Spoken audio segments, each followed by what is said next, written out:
Libra. This is a Libra Sun, Moon, Rising, and Venus collective bonus reading for the month of May. For your personal reading, kindly send me a direct message. Kamusta ang mga Libra? Kamusta? Anong meron? Anong bago? Anong paulit-ulit na ginagawa? This is a Libra Sun, Moon, Rising, and Venus collective bonus reading for the month of May. Let's see kung ano meron para sa ating mga Libra. Collective energy sa ating mga Libra, please. Collective energy ng mga Libra. Collective energy ng mga Libra. Paalala, ang nag-iisang account ng Mystic Siren ay kay Angeles 11. Any messages coming from a different account, hindi po ako yun. Mag-ingat sa scammers. Libra, let's see. Ano na? Libra. Trying to find the wisdom. You might be dealing with a Scorpio. Ba't ko sinabi Scorpio? Scorpio, yeah, or Virgo. Sag. O, yan na nga. Lumabas na si Scorpio. So, marami kang doubts, marami kang questions kung bakit ganun yung person mo. Ilang pasensya pa ba ang ibibigay mo sa kanya? Do sabi ng feminine sa connection na to, love naman niya ang kanyang person. But then, nagkaroon ng maraming questions in the past. And, pinagpasensyahan. Nagkaroon ng maraming adjustment. Sinubukang magkasundo. Sinubukang bigyan ng mas malaking importansya, pagmamahal para lang, matuloy, para lang mailaban ang relasyon na to. Sinubukang magstay. Nagkaroon ng energy of like, sabi ng masculine. Aware si masculine sa connection na to, kung anong dinala niyang gulo, confusion, uncertainty sa relationship na to. May mga plano in the past na hindi natuloy. You feel defeated, Libra, at nagdala ng overthinking sa'yo. Kinwestiyon ng feminine sa connection na to kung totoo ba talaga yung love. But parang nag-look forward pa rin na baka naman nami-misinterpret lang at binigyan pa rin ng feminine ng chance si masculine na to prove his love for the feminine. Nagkaroon ng mga misalignment, hindi pagkakasunduan, betrayal, ending. But sabi ng masculine sa connection na to, kaya lang daw siya hindi makafocus. Di umano. Palusot 101. Kaya daw hindi siya makafocus sa relationship na to kasi busy daw siya sa work. Pero ito yung mga scenario na nasa work, tatawagan mo, hindi sumasagot. Kasama daw niya yung office mate, kung sino man, hindi sumasagot. Okay. Nagkaroon ng paulit-ulit na betrayal and it feels like sinubukan namang mag-heal, umintindi, umunawa sa relasyon na to. But hindi naramdaman ng feminine sa connection na to yung full commitment ni masculine, yung certainty, yung commitment. Aware si masculine na nagdala siya again ng broken heart because wala siyang totoong plano sa relasyon na to. Okay? Marami ding inaayos tungkol sa kaperahan, kabuhayan. Mag-ingat sa pagtitiwala sa pera because it feels like kung ano man yung mga naging delays sa pera, gawa ng paraan. Pero kung ikaw ay nagtiwala agad na hindi mo muna kinilala yung tao, pag-ibig man yan o negosyo, charge it to experience. Parang may loss of like something valuable, time, investment, na scam ka ba, nagpautang, or ibinigay mo yung pagmamahal mo sa isang tao na parang hindi mo muna kinilala. Okay? This is like sobrang pagtitiwala. In the past, napagod ka, sabi mo, sobrang mong in-overthink ang relasyon na to, Libra. At some point, sabi mo, parang kailangan mo munang umatras at mag-isip kung magbibigay ka pa ng another chance. Pero very Libra energy, very giving, no? Hinayaan mo, nagbigay ka pa rin ng another chance. But, yung last chance na binigay mo, it feels like hindi na rin naman katulad nung dati. Okay?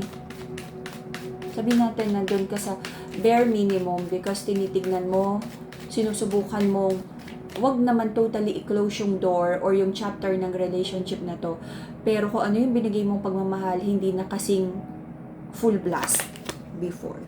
But binibigyan mo ng enough chances tong person na to, especially yung masculine, na i-prove ang kanyang sarili na talagang nagbago na siya at hindi ka nasasaktan. Okay?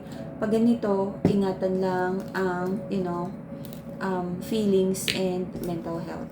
Okay, so, marami kang pinagpe-pray na sana magkaroon na ng victory ang sitwasyon na to at sana is makuha na yung truth sa situation, magkaroon na ng honest conversation.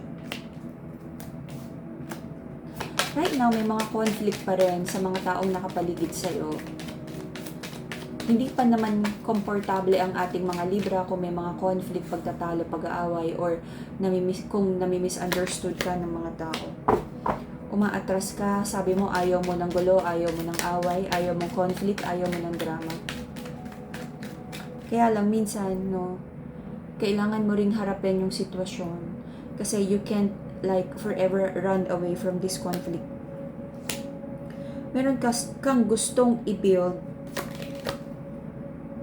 but kailangan ka munang ayusin bago ma-build itong gusto mong relasyon. Ayusin ba yung ugali? Ayusin mo na ba yung finances?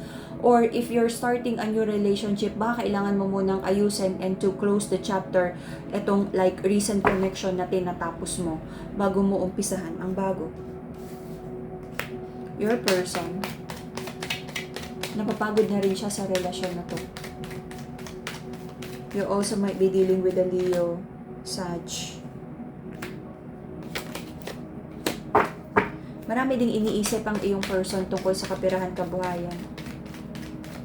And if dumating kayo, kung nandun kayo sa point in the past wherein nagkatulungan kayo na tinulungan magbayad ng bills or nagsama kayo and you're sharing bills together, iniisip din ng person mo kung talaga maghihiwalay na kayo at magre-rent na siya, kung kakayanin ba niya lahat. Kasi your person feels na hindi siya emotionally capable na bayaran ang lahat. Especially sa side ng feminine, kung may batang involved at talaga maghihiwalay na kayo, wino-worry ng feminine na kaya ba niya, if ever. So, kailangan yung pag-usapan ang mga ganyang bagay. Marami din confusion sa relationship na to. But sabi ng person mo, willing naman siya kahit, kung hindi na daw ma-work out yung relasyon, kahit maging magkaibigan na lang kayo. Nahihirapan na rin siya. But, ang kinukonsider, parang dumating kayo sa point na doon sa nagsasama na ikasal or nagkaroon ng anak na for a certain chapter, parang nagsama kayo out of convenience because kailangan yung mag-share ng bills together or responsibilities. And dumarating na kayo sa sitwasyon na parang kailangan nyo ng pag-usapan to kasi mukhang hindi na talaga kakayanin for now na ilaban ang relasyon na to. Maraming doubts ang ating mga Libra kung talagang kailangan mo nang mag-walk away sa sitwasyon. And if ever, ano yung mga dapat pag-usapan. Okay? Pero parang sa'yo right now, napapagod ka na rin at ready ka na talaga to pack your bags and na magkaroon ng new beginning na mas, lesser stress. But it feels like, bago matapos ang August, mag-uusap ikaw at ang iyong person.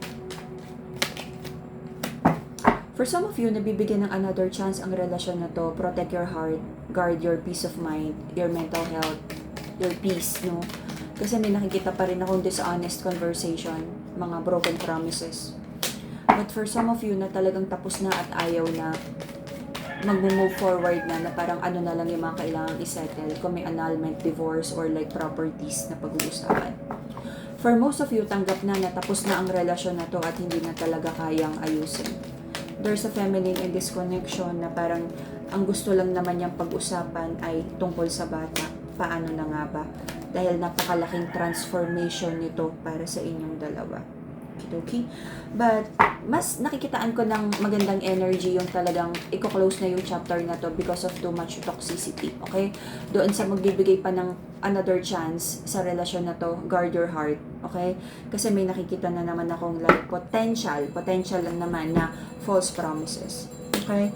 But doon sa mga tatalikod na sa relasyon na to, I feel na talagang isasarado na yun na ang pinto ng relasyon at chapter ng buhay nyo na to. Okay? And I will be the Libra Sun, Moon, Rising, and Venus collective bonus reading for the month of May. See you again in a few days for your June reading.